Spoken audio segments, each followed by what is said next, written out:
जय Hind and hello guys, स्वागत है आपका आपके अपने YouTube चैनल ज्ञानदेव होस्ट में। और इस वीडियो में मैं आपको बताने वाला हूं रिजर्व बैंक ऑफ इंडिया यानी कि RBI असिस्टेंट ऑनलाइन फॉर्म 2026 के बारे में कि कैसे आपको 650 पोस्ट के लिए इस फॉर्म को फिल करना है।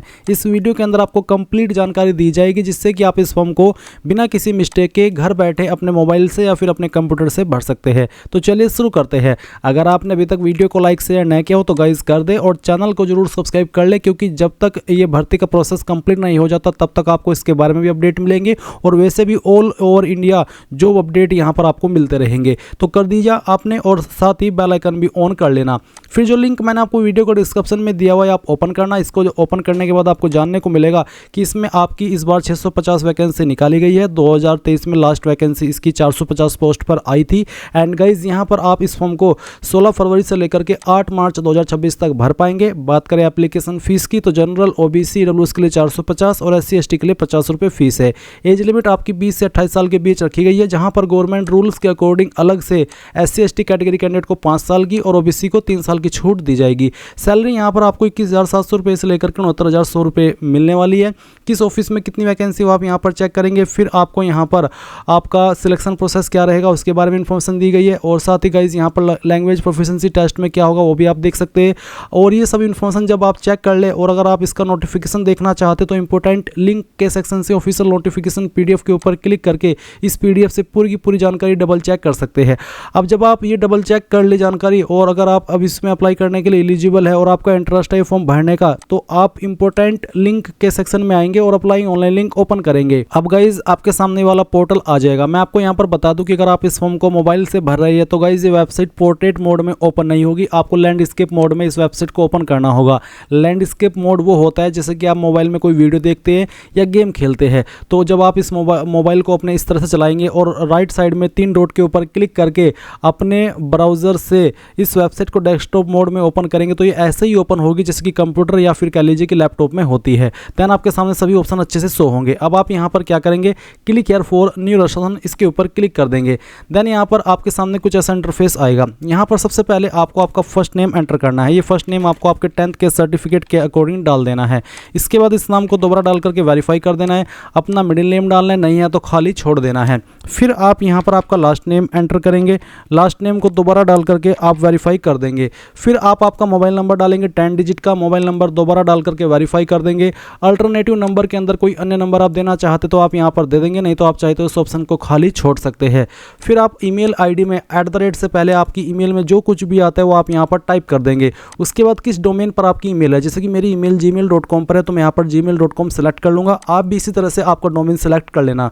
फिर ईमेल आईडी यहाँ पर आपको दोबारा डालनी है कंफर्म ईमेल आईडी में और कंप्लीट ईमेल आईडी डालनी है, कोई डोमेन नेम अलग से सेलेक्ट नहीं करना है। उसके बाद सिक्योरिटी कोड डालना है। सभी जानकारी चेक करते हुए सेव एंड नेक्स्ट के ऊपर क्लिक करना है। अब आपके सामने यहाँ पर कुछ ऐसा इंटरफेस आएगा जिसमें कि बोला है OTP वेरिफिकेशन। तो आप क्या करेंगे, ये जो सिक्योरिटी कोड है वो सिक्योरिटी कोड आप यहाँ पर नीचे की तरफ एंटर करेंगे और इसको एंटर करने के बाद में आप यहाँ पर पहले मोबाइल नंबर के लिए सेंड OTP करेंगे। उसके बाद में आपको गाइज आपके नंबर के ऊपर एक OTP सेंड किया जाएगा, वो आप यहाँ पर OTP डालेंगे और वेरीफाई OTP के ऊपर क्लिक करके इसको वेरीफाई कर देंगे। अगेन गाइज आप यहाँ पर ईमेल आईडी के लिए OTP सेंड करेंगे और वो OTP यहाँ पर डाल करके वेरीफाई कर देंगे। तो गाइज यहाँ पर आपके दोनों OTP वेरीफाई हो चुके हैं और यहाँ पर नीचे अब आपको फोटो एंड सिग्नेचर भी अपलोड करना है। तो क्या करेंगे, नीचे स्क्रॉल करते हुए आएंगे और फिर यहाँ पर आपको बोला है your photo is not uploaded, तो फोटो पहले अपलोड कीजिए।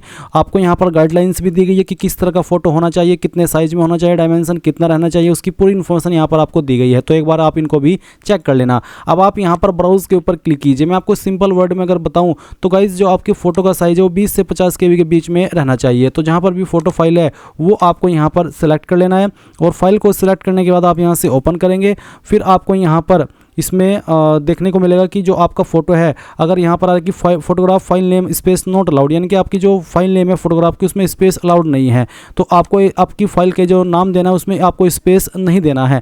तो जैसे ही आप फाइल सेलेक्ट कर लेंगे तो ऑटोमेटिकली वो यहाँ पर इस तरह से लोडिंग होकर के अपलोड हो जाएगी। जैसे ही आपकी ये फाइल अपलोड हो जाए देन आप यहाँ पर आपका जो लाइव फोटो है वो कैप्चर करेंगे। ये आप अपने कंप्यूटर से भी कर सकते हो और अपने मोबाइल से भी कर सकते हैं। मोबाइल से करने के लिए आपको यहाँ पर क्लिक है टू स्कैन, इस QR कोड को स्कैन करना है। स्कैन करते ही आप डायरेक्टली इस वाले इंटरफेस पर आ जाएंगे जहां से आपको फोटो कैप्चर करना है और आप सिंपल 1-2 क्लिक के अंदर अपना जो फोटो है वो अपने मोबाइल से कैप्चर कर सकते हैं। जैसे ही आपकी दोनों फाइल अपलोड हो जाए तो आप यहां पर नीचे I confirm that this is my valid photo, इसके ऊपर टिक कर देंगे। फिर आप यहां पर सिग्नेचर अपलोड करेंगे तो ब्राउज के ऊपर क्लिक कीजिए और जहां पर आपकी सिग्नेचर की फाइल है वो आपको सेलेक्ट करनी है। सिग्नेचर की फाइल का साइज आपका 10 से 20 KB के बीच में रहना चाहिए। तो फाइल सेलेक्ट कीजिए और यहां से ओपन कर दीजिए। तो इस तरह से आपकी फाइल यहां पर आ जाएगी। फिर आप यहां पर टिक कर देंगे और नेक्स्ट के ऊपर क्लिक करेंगे। इसके बाद गाइज आपको बेसिक डिटेल देनी है। तो सबसे पहले आपकी जो कास्ट कैटेगरी है वो आप सेलेक्ट कर लेंगे। ओबीसी है, SC ST जो भी है वो आपको यहाँ पर सेलेक्ट कर लेनी है। वैसे तो मैं ओबीसी में आता हूँ बट मैं फॉर्म डेमो के लिए भर रहा हूँ और मैं चाहता हूँ कि कम फीस के अंदर ही पूरा प्रोसेस आपको दिखा पाऊँ, इसलिए मैं ST सेलेक्ट कर रहा हूँ ताकि मुझे कम फीस पे करनी पड़े।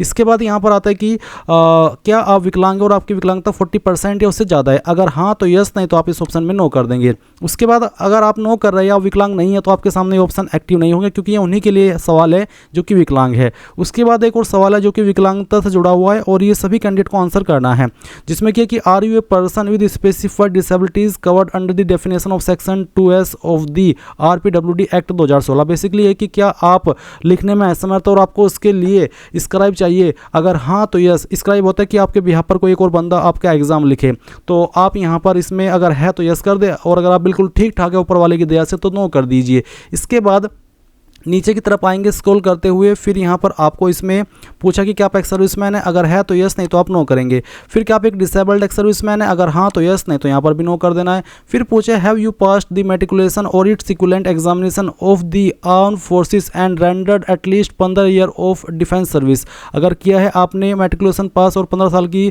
आर्म फोर्स में सेवा किया तो यस कर देंगे इस ऑप्शन में। अगर आपके सामने एक्टिव है, नहीं तो आप इसको ऐसे ही छोड़ देंगे।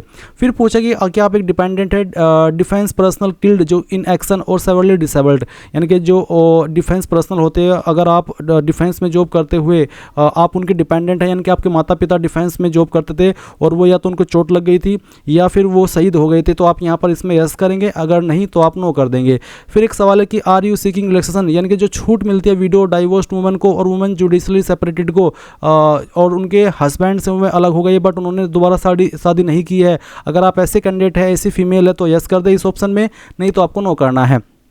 फिर पूछा कि क्या आप करंट स्टाफ है RBI के। अगर हाँ तो यस, नहीं तो यहाँ पर भी नो करना होगा। फिर पूछा कि आप एक एक्स एम्प्लॉई है RBI के, यानी कि रिजर्व बैंक ऑफ इंडिया के। अगर हाँ तो यस, नहीं तो नो कर दीजिए। नेशनलिटी के अंदर आप यहाँ पर इंडियन सेलेक्ट कर लेंगे। फिर कंसेंट टू आधार वेरिफिकेशन, क्या आप आधार वेरिफिकेशन के लिए अपना कंसेंट देना चाहते हैं। अगर हाँ तो यस, उसके बाद में आप आधार कार्ड का नंबर डालेंगे, पैन कार्ड का नंबर यहाँ पर डाल देंगे। फिर पूछा है कि select the office you are applying for, किस ऑफिस के लिए आप अप्लाई कर रहे हैं वो ऑफिस आपको यहाँ पर सिलेक्ट कर लेना है जिसमें भी आपको अप्लाई करना है। इसके बाद आप यहाँ पर देख सकते हैं कि आपके सामने ऑप्शन है सेंटर ऑफ प्रिलिमिनरी एग्जामिनेशन, यानी कि पहला जो आपका प्रीलिम एग्जाम है वो आप किस लोकेशन पर देना चाहते हैं। इन्हीं लोकेशन पर आपका एग्जाम होगा, तो इनमें से जिस पर भी आप प्रेफरेंस देना चाहते हैं पहली वो आप सिलेक्ट कर ले। सेकंड प्रेफरेंस आपको किस सिटी को देनी है वो भी आप यहाँ पर सेलेक्ट कर ले। फिर थर्ड प्रेफरेंस किसको देनी है वो आपको यहाँ पर सेलेक्ट कर लेना है। उसके बाद में आपको यहाँ पर फोर्थ प्रेफरेंस किसको देनी है वो भी आप यहाँ पर सेलेक्ट कर लीजिए। एंड इसके बाद यहाँ पर जो आपका मेन एग्जाम होगा उसकी पहली प्रेफरेंस आप किस सिटी को देना चाहते हैं वो आप सेलेक्ट कीजिए और सेकंड प्रेफरेंस किसको देनी है वो भी आप सेलेक्ट कर लीजिए। इसके बाद गाइज आप यहाँ पर देखेंगे नीचे are you proficient in the language, जैसे कि know to read write speak and understand the language of the state any of the state falling under the recruiting office, यानी कि आप जिस भी स्टेट के अंदर अप्लाई करें उस स्टेट की जो लोकल लैंग्वेज है वो आपको लिखनी पढ़नी समझनी बोलनी आती है। अगर हाँ तो यस, नहीं तो नो करेंगे।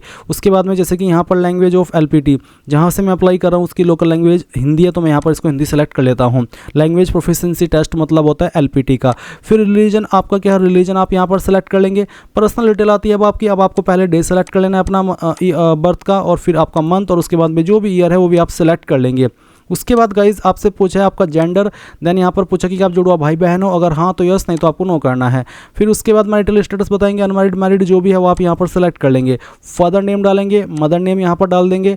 एड्रेस फॉर कॉरेस्पॉन्डेंस में जो भी आपका प्रेजेंट एड्रेस है वो आप यहाँ पर एड्रेस लाइन 1, 2, 3 थोड़ा थोड़ा पार्ट आपके एड्रेस का तीनों लाइन के अंदर डाल देंगे। डिस्ट्रिक्ट आपकी क्या है वो डिस्ट्रिक्ट जो भी है वो आप यहाँ पर एंटर कर दीजिएगा।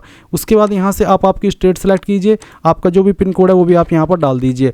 अब अगर आपका प्रेजेंट एड्रेस और परमानेंट एड्रेस सेम है तो आप इस बॉक्स को टिक कर दे, अगर अलग है तो अनटिक करके अलग से अपना परमानेंट एड्रेस फिल कर दे। अब किस एड्रेस के ऊपर आप अपनी एप्लीकेशन फीस की GST इनवॉइसिंग यानी कि जो पेमेंट की स्लिप होती है वो भिजवाना चाहते हैं वो आप सेलेक्ट कर लीजिए। फिर आपको यहाँ पर बैंक डिटेल देनी है। आपको आपका अकाउंट होल्डर नेम यानी कि जिस नाम पर बैंक अकाउंट है वो नाम आप यहाँ पर एंटर कर देंगे। फिर बैंक अकाउंट का नंबर डालेंगे, बैंक अकाउंट नंबर दोबारा डाल करके वेरीफाई करेंगे। बैंक एंड ब्रांच नेम, जैसे कि मान लीजिए मेरा ब्रांच है स्टेट बैंक ऑफ इंडिया और वो है स्थित अंबेठा चांद में, तो मैं लिखूंगा स्टेट बैंक ऑफ इंडिया अंबेठा चांद, तो इस तरह से आपको लिख देना है। उसके बाद किस तरह का अकाउंट है, सेविंग है, करंट है। फिर IFSC कोड, ये आपको आपके बैंक की पासबुक के ऊपर मिल सकता है, मिलेगा 100%, और आपका जो चेकबुक है उसके ऊपर भी मिल जाएगा। साथ ही साथ आप इसको ऑनलाइन वे में भी निकाल सकते हैं, गूगल के अंदर सर्च करके अपनी बैंक का नाम और ब्रांच का नाम, और फिर आपको ऑनलाइन वे में आपका IFSC कोड मिल जाएगा, तो वो आप यहाँ पर डाल दीजिएगा। अब आप सभी जानकारी चेक करते हुए नीचे सेव एंड नेक्स्ट के ऊपर क्लिक करेंगे। अब आपके सामने यहाँ पर क्वालिफिकेशन की जानकारी आ चुकी है। तो गाइज इसमें अप्लाई करने के लिए जो मेन क्वालिफिकेशन है वो चाहिए ग्रेजुएशन। तो आप यहाँ पर बताइए कि आपके पास ग्रेजुएशन में इनमें से कौन सा कोर्स है, BA BCom BSc agriculture management, अगर इनमें है तो यहाँ से सेलेक्ट कर ले, नहीं तो अदर्स के ऊपर क्लिक करके खुद से अपनी डिग्री का नाम यहाँ पर मेंशन कर दे। बट अगर इन्हीं में है तो आप यहीं से सेलेक्ट कर लेना। फिर डेट ऑफ पासिंग क्या है वो आप यहाँ पर इस तरह से सेलेक्ट कर लेंगे, जैसे कि मैं आपको सेलेक्ट करके दिखा रहा हूँ। फिर परसेंटेज ऑफ मार्क्स, तो अगर आपके नंबर CGPA के अंदर है तो आप उनको परसेंटेज में कन्वर्ट करके यहाँ पर फिल कर देंगे। नेम ऑफ यूनिवर्सिटी इंस्टीट्यूट, तो कहाँ से आपने आपकी जो ग्रेजुएशन है वो की है उसका नाम आपको यहाँ पर एंटर कर देना है, या तो आपकी इंस्टीट्यूट का नाम या फिर आपकी यूनिवर्सिटी का नाम। क्लास ग्रेड आपकी क्या वो आप सेलेक्ट कर ले। जिनके 60+ परसेंटेज रहते हैं वो फर्स्ट क्लास में आते हैं, जिनके 45 से लेकर के 59 के बीच में होते हैं वो सेकंड, और जिनके उससे कम होते हैं वो पास क्लास में आते हैं। अब अगर आपने पोस्ट ग्रेजुएशन की है, कोई प्रोफेशनल क्वालिफिकेशन की है, तो उसकी जानकारी भी आप सेम वे में भर सकते हैं, नहीं तो आप इसको खाली छोड़ दीजिए। अब आपसे पूछा do you have knowledge of word processing in on PC, यानी कि जो वर्ड प्रोसेसिंग होता है वो क्या आपको नॉलेज है उसकी PC पर, कंप्यूटर पर। अगर हाँ तो यस करने पर आपको डिटेल्स ऑफ कंप्यूटर नॉलेज, तो MS वर्ड, MS एक्सेल, क्या क्या आपको कंप्यूटर में आता है वो आपको यहाँ पर लिख देना है। जो भी आता है वो आप यहाँ पर लिख दीजिएगा, या फिर लिख सकते हैं कंप्यूटर बेसिक नॉलेज। उसके बाद यहाँ पर एक्सपीरियंस का सेक्शन है, अगर आपके पास कोई एक्सपीरियंस है तो आप उसकी जानकारी भर देंगे, नहीं तो आप इसको खाली छोड़ दीजिए। लैंग्वेज नोन, कौन कौन सी लैंग्वेज आती है, जैसे कि मैं हिंदी यहाँ पर लिख रहा हूँ, हिंदी मुझे पढ़नी आती है, लिखनी आती है और बोलनी आती है। उसके बाद जो आपको सेकंड लैंग्वेज आती है वो आप यहाँ पर लिख देंगे, जैसे कि पढ़नी आती है और लिखनी आती है। अगर आपको अच्छे से बोलनी आती है तो ही उसको ऑन करिएगा, नहीं तो उसको ऑन मत करना। कोई तीसरी लैंग्वेज भी आती है वो भी आप यहाँ पर लिख करके उसका स्टेटस भी बता दीजिएगा। फिर आप सेव एंड नेक्स्ट के ऊपर क्लिक करेंगे। अब आपके सामने आपके फॉर्म का प्रीव्यू आ चुका है। जो भी जानकारी शुरू से लेकर अभी तक भरी है सभी जानकारी आप यहाँ पर चेक कर सकते हैं एक एक डिटेल को, क्योंकि बाद में एडिट का मौका नहीं मिलेगा। जब आप पूरी तरीके से श्योर हो जाए तो आप नीचे की तरफ आएंगे, यहाँ पर टिक करेंगे, कंप्लीट राशन के ऊपर क्लिक करके यहाँ से ओके कर देंगे, एक बार फिर से ओके करेंगे। अब आपको यहाँ पर आपका लेफ्ट थंब इंप्रेशन यानी कि बाएं अंगूठे का निशान अपलोड करना है, और हैंड रिटन डिक्लेरेशन भी अपलोड करना है। बाएं अंगूठे का निशान आप यहाँ पर चूज फाइल के ऊपर क्लिक करके जहाँ पर भी आपके थंब इंप्रेशन की फाइल है वो आपको यहाँ पर सिलेक्ट कर लेनी है। चलिए मैं यहाँ पर आपको एक फाइल अपलोड करके दिखाता हूँ। इस फाइल को मैं यहाँ पर सिलेक्ट कर लेता हूँ और फिर इसको हम ओपन करते हैं। आपकी फाइल यहाँ पर इस तरह से आएगी, आप इसको ओके कर देना। अब हैंड डिक्लेरेशन में आपको क्या लिखना है वो जान ले। जो लिंक मैंने वीडियो को डिस्क्रिप्शन में दिया हुआ ये वाला हमारी वेबसाइट का, आप इसको जब ओपन करेंगे तो नीचे की तरफ आएंगे और आपको यहाँ पर एक इसमें हेडिंग मिलेगी, ये देख लीजिए, हैंड रिटन डिक्लेरेशन के नाम से। ये जो लाइन है ये लाइन आपको कोरे कागज़ के ऊपर लिखनी है। यहाँ पर नेम ऑफ द कैंडिडेट की जगह पर आपका अपना नाम लिखना है जो आपने फॉर्म के अंदर भरा है, और बाकी लाइन ऐसे लिखनी है जो यहाँ पर लिखी गई है, और इसको फिर फाइल को स्कैन करके आप यहाँ पर अपलोड करेंगे। इसका साइज 100 KB से कम रहना चाहिए, 100 से ज़्यादा होगा तो वो अपलोड नहीं हो पाएगा। तो फाइल सेलेक्ट कीजिए, उसके बाद इसको ओपन कीजिए, हैंड रिटन आएगा, इस तरह से ओके कर देना। फिर यहाँ पर पूछा है कि I agree to connect to DigiLocker to fetch my detail, जैसे कि name, DOB, mobile number, gender, Aadhaar number, SSC, graduation detail. अगर आप अग्री है डिजिलॉकर से अपनी इन सभी डिटेल्स को फैच कराने के लिए डिजिलॉकर से, तो यस करके यहाँ पर आपको डिजिलॉकर की वेबसाइट के ऊपर ट्रांसफर किया जाएगा और आप वहाँ पर लॉगिन होकर के अपनी डिटेल्स को अलाउ करेंगे और फिर इसी इंटरफेस पर आकर के आगे बढ़ेंगे पेमेंट के लिए।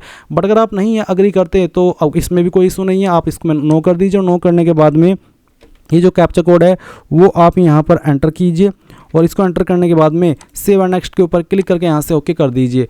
आपके सामने पेमेंट का पेज आएगा, तो ये कैप्चा कोड आपको यहाँ पर अगेन डालना है, और इसको डालने के बाद में आप यहाँ पर सबमिट के ऊपर क्लिक करेंगे और यहाँ से ओके कर देंगे। अब आपको पेमेंट के पेज पर ट्रांसफर कर दिया है। आप आपकी फ़ीस इनमें से किसी भी माध्यम का इस्तेमाल करके जमा कर सकते हैं। जैसे ही आप फीस जमा कर देंगे तो इसी वेबसाइट पर रिडायरेक्ट किया जाएगा जहाँ से आपने फॉर्म फिल करना स्टार्ट किया था, और अपने फॉर्म का आप फाइनल प्रिंट आउट ले पाएंगे। इस तरह से आप लोग RBI असिस्टेंट ऑनलाइन फॉर्म 2026 भर पाएंगे। आई होप ये प्रोसेस आपको पसंद आया होगा। So thanks for watching. जय हिंद।